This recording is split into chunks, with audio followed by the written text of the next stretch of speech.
ก็ทักทายสบายดีเบิดทุกคนเนาะมื้อนี้เฮาก็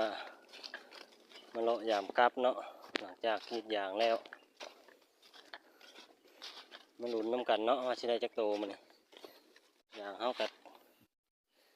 เต็มโป๊ะแล้วเนาะใกล้สิได้ขายแล้ว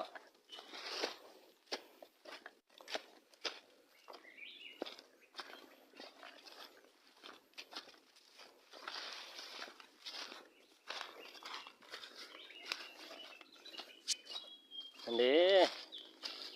นางแรกแหกมานเลย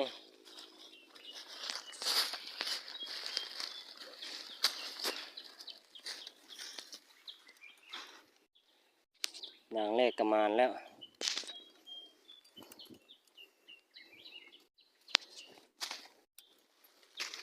ก็ได้1 แต้มเนาะนุ่นด่างทั่วไปนี่คือเก่าด่าง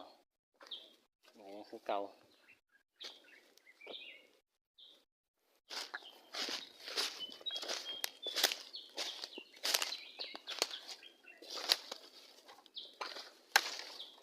นี่ก็มอทึก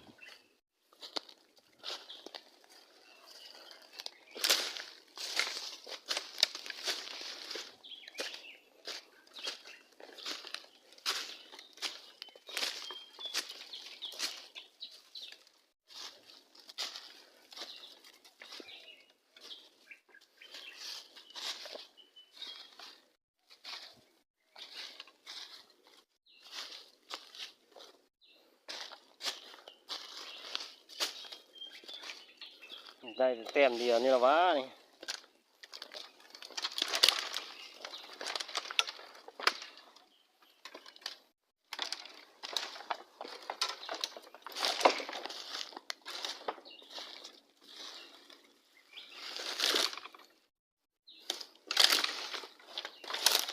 โอ้ยได้แต่แต้มเดียวเนาะกระแตก็บ่ทึกใส่กระแตมันนับใส่กระแตบ่ทึกสำหรับนี่ก็ได้1 แต้มเนาะตัวทึกอย่างนี้